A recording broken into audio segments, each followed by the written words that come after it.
Hi. Howdy. You How busy? you doing? You still busy? I am swamped. Always. So hang around. I'm going to try and squeeze you in, but I got a couple of things I got to do for these guys first.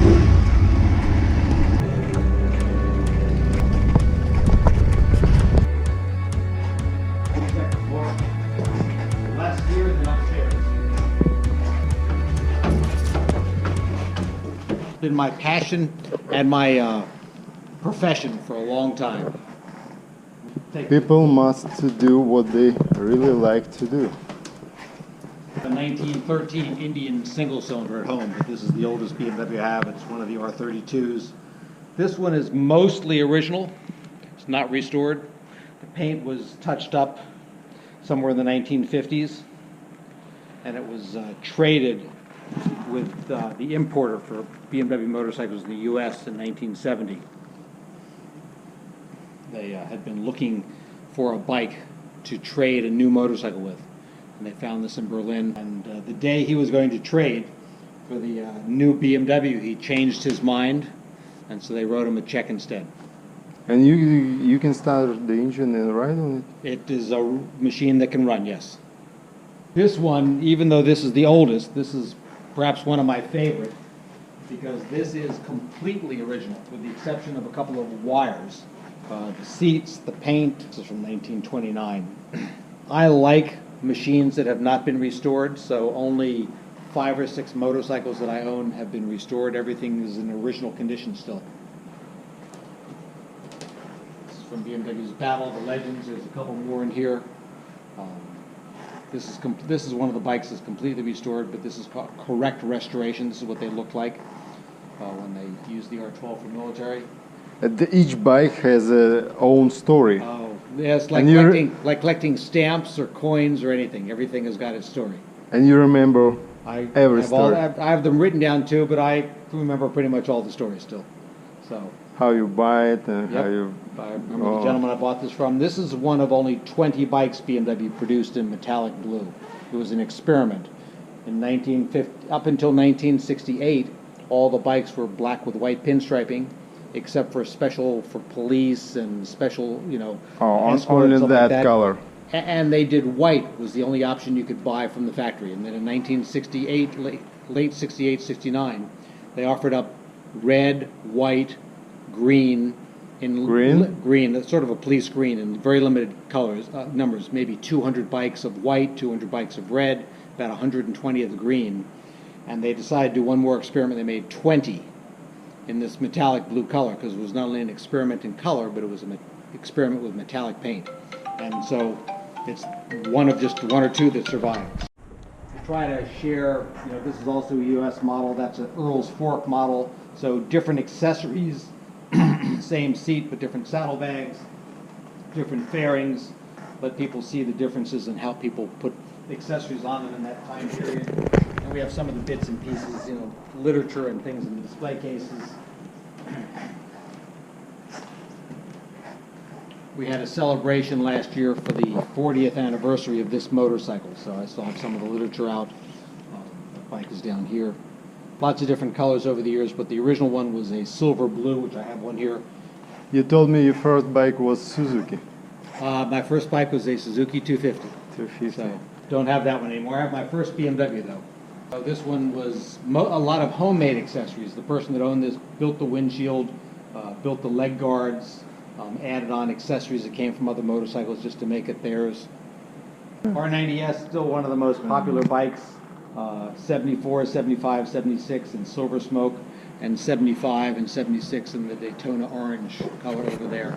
This one is brand new, from 1973, never been on the road. Never been on the road.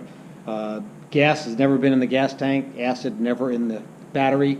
When they built these bikes in this era, before a fuel injection, they had a remote fuel tank that they would hook up to these fuel lines, and a battery that they would connect, and they would run the motorcycle on the dynamometer for a mile or two, and then they would, if it was good, they would put it in the crate and ship it away. And we took this out of the crate in 1993. It was dreamed this year. Absolutely. Had enough shows so that now it's at the 3 miles. It was almost at 2 miles when I first got it. The same tires? Same tire? You- Nothing has been changed. It's exactly as it left the factory. The other mirror and the side covers are still in the original paper on the shelf. So this is my first BMW. Has about 160,000 miles on it. Many different cosmetic changes. We made special parts for it. My traveling friend from the other BMW club, the BMW Motorcycle Owners of America. This signifies that I am a member of the Selected Friends of Wile E. Coyote. It's a very tongue-in-cheek organization. This one is from when I was born, 1954. This bike has 974 original miles. The man actually that owned this rode it every year, 2 or 3 times for 5 to 8 miles in a town for the football parades and the 4th of July parades and the memorial parades. He was a big car collector. One-day bike 2 or 3 times a year for many, many years. How the BMW RT started to be a police motorcycle? What the story? Well, I don't know an official story, but once upon a time, this would have been a police motorcycle. So they used BMW motorcycles going back before 1950s, and they would hang different lights on them based on what each police department wanted. So when that bike came out, it became a natural for a police bike. Now, the first year for this was 1978. 1 year after that bike, this bike came out, and the fairing remained unchanged for all those years. The windshield changed twice, and the mirror mount changed a little bit. Mileage 21,000. That's a young bike. Yeah. Sometimes I have bikes with a lot of miles. We have one downstairs with many, many, many miles. And again, an example of the different this is my old riding suit, but the lap robe to keep you warm in the winter. It's wool-lined leather, early tank bag, different windshield, different saddlebags. 1969. It's a real touring bike. Yep. Very old. I had one of those fairings on that bike for a few years when I first had it. I found that I didn't like to look through a windshield, so I went with something much smaller. So this is a sport model from 1959, just the R69. Again, different bags, different tank, different seat. Very rare little item here. This little balanced headlight ring, just a little bit of style. This bike was part of BMW's Battle of the Legends. There's another poster here. They hired ex-racers, people that were famous, to ride just one motorcycle, the same motorcycle. So they raced against the same motorcycle. No big wallet over here competing against a big wallet over here. Just the factory motorcycles, different numbers, different people racing. So it was really about the rider. And they did it for a number of years. It was one of the best things. So this is exactly as it came off the track. No miles on the street. That one came off the track, no miles on the street. This one over here got 40,000 miles after it came off the street, so the numbers are off. But it's still from that era of bikes and racing and signed by the riders. This is cosmetically not perfect. The red faded, but this is as original. BMW gave this motorcycle to one of our customers in 1987 because he was a top man at one of the other automobile companies, and they wanted him to work for BMW. And so they gave him serial number 1 from the assembly line in hopes that he would come work for them. He did not. But he kept the bike. So, and then many years later, I took it in. But this was the more popular color, even though it was very bright. BMW used this in racing. Downstairs I have the trophy from when BMW won the Superbike races for this. So this bike has 40,000 miles. Nothing has ever been repainted. So some people take very, very, very good care of their machines. Same clutch, everything. Yep. He never even changed the spark plug wires. They're still original wires and cables. And then this is another new motorcycle. This is the first of the R80 GSs from 1981. Never been on the road. And this is completely custom. This was built by a genius who passed away a few years ago in Texas. But he would take the best parts from a lot of different BMWs and some custom parts out of Germany, like the gas tank and the mufflers, and add his own fenders and make them lighter. He would grind away the airbox and make them back smaller. He would, cut away metal and make them lighter and a little bit faster. All bike is custom. All bike is custom. What about the With frame? well, the frame and the engine and driveline is stock BMW. Uh-huh. But custom front forks, custom fenders, custom gas tank, seat. The headlight is correct. This is a period correct tachometer, but custom handlebars. Prototype. He built about 10 or 11 of these for different people. So he collected until he had enough parts, and then he just built them. Most of the bikes ended up in Japan, because at the time he was building these, they were very excited about BMW motorcycles, and the strength of the yen was very strong against all world currencies, so they had a good buying power. This one was built for a friend of mine who waited a long time, and then when he got it, between the gas tank and the handlebars, too long for him. Oh. It hurts the neck, so he rode it a short period of time, sold it to me. Just What, to go fast. what is this? This is just a straight line go fast In the desert. in the desert, on the salt. People with every kind of motorcycle and car and other things, just to see who can go the fastest in their category. Mm-hmm. So this was a The stock cars 750, and same as this, motorcycle. same engine that this has is in this. But they lengthened the frame. There's two BMW frames put together, and no drive shaft, but a chain to get a special ratio, and a different wheel up front, and no brakes up front. No brakes? No brakes. Well, you go fast and How do you they slow down. stop? There's a rear brake Only? only. Front brake adds too much weight. Wow. There's the camera. That's the camera they Camera. recorded. We've got video of the record run. Land speed record. That's impressive. Impressive. No lights, No just lights. speed. Just Only speed. Just speed. Anything that doesn't need to be there is not there. And then this is for going fast with three wheels. The person on the sidecar is called the monkey. Monkey. Right, because they're moving, they go from that position Yes. to that position and everything in between. This is a gas tank. Gas tank.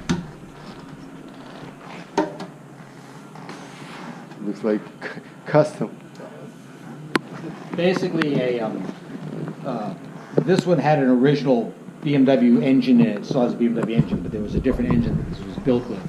It became very expensive because they only built 13 of them. Some were factory races, some were privateers. So that came out when a friend of mine owned it. He sold that to somebody that wanted to have a $100,000 driveline, and then put a different engine in it that has more available parts. This pictures was taken at the Guggenheim Museum in New York City for the Art of the Motorcycle Show. As a art museum, this motorcycle show was still to this day, 15 years later, the most attended art show in the history of the museum. And my friend who owned this at the time wrote it there. But David Robb was the designer for BMW motorcycles for at least 15 years. Dr. Michael Gonal was the head of BMW motorcycles worldwide at the time. So, and then They are very famous guys. they were famous guys, absolutely. Oh, More yeah. famous than me. It was not designed to carry a passenger. This was designed for the rider to slide back on and go very fast Ah. because it's spring together. Uh-huh. Maybe 70 exist now. So this is complete, correct restoration. This is as I found it. Was Unrestored. and Same now. motorcycle. Same year. Unrestored. Completely restored. Look, guys, how it was. And we have made particular effort to never clean this motorcycle after I found it. We rode it, Uh-huh. but we have left all the dirt on it. Once a year I take it outside with an air hose, blow off the dust, but we have never cleaned it. Scratch. He lived in that. That's his camping trailer. This is the camping trail. The camping trailer. He was a little bit shorter than me, so a chair and a bed. Oh my A couple God. little windows, little vent in the roof. And he was traveling here. It's everywhere. all over not the whole world, but a lot of the world. People are crazy. Look at the And the bicycle wheel. tire. This whole thing with all of his gear weighed about 70 pounds.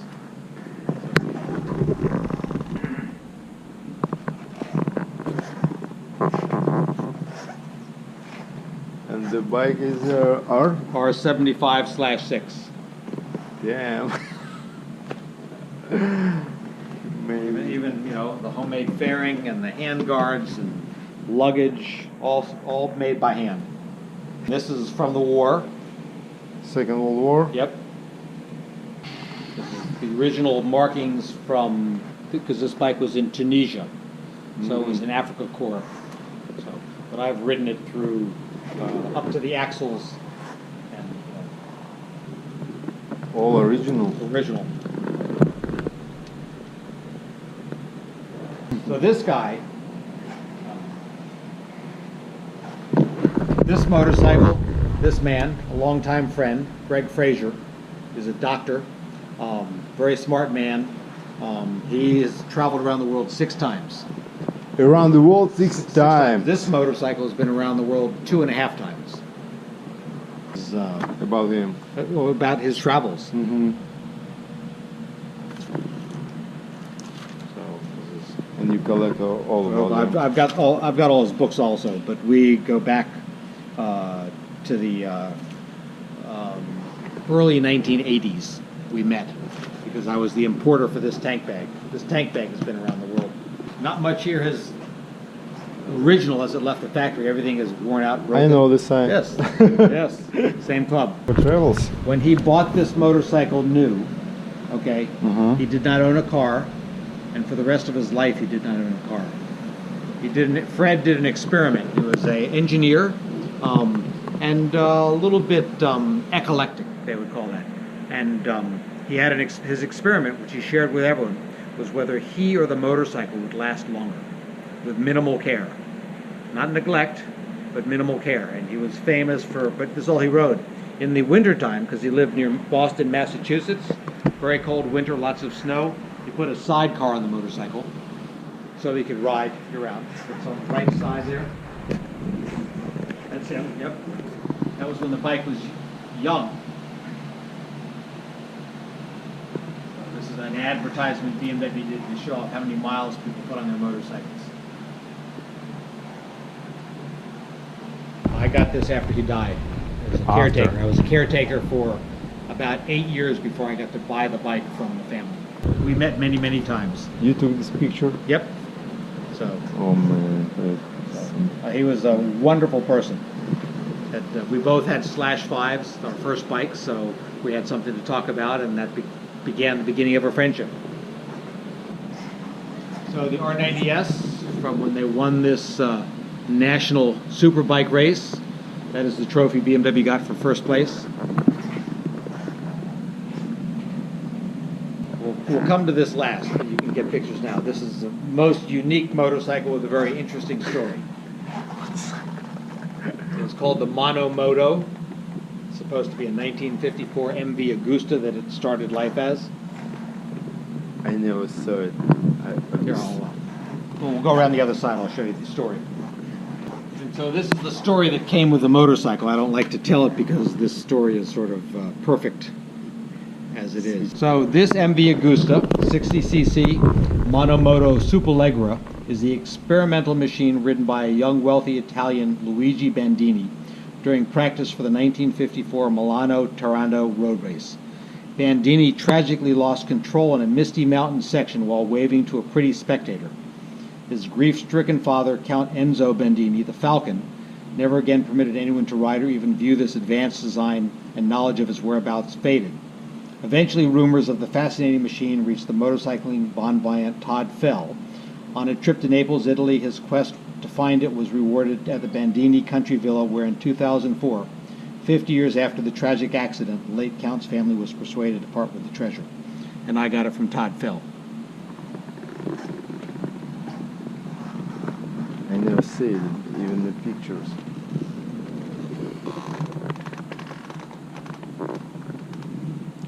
And And nobody built it there anymore. This is the only one ever Just built. Only one.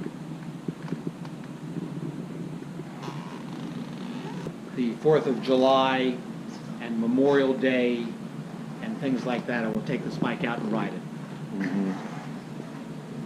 I keep the mileage very low so I can keep it all original. It is 860 miles right now, so not too many miles. The chopper. Chopper. Yep. Chopper. This, 1959. found this in Tennessee, down in the south. And most of the things, the chassis and the wheels and the engine and driveline are all original, but the handlebars and the gas tank and the fenders and the seat have all been changed to be chopper. You know, back in the 60s. It looks like first and the last model of chopper in BMW chopper. Yes, or even the out of the catalog. So, but too perfect not to share, just the way it was found.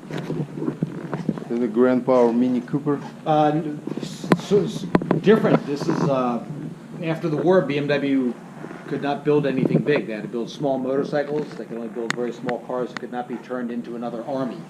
So this is how you get in. And it is here because it is powered by a 300cc motorcycle engine. 300? Yep, just the motorcycle that is the cutaway right there at the end. The bike, the same motorcycle is upstairs. Oh. Just a little one-cylinder motorcycle.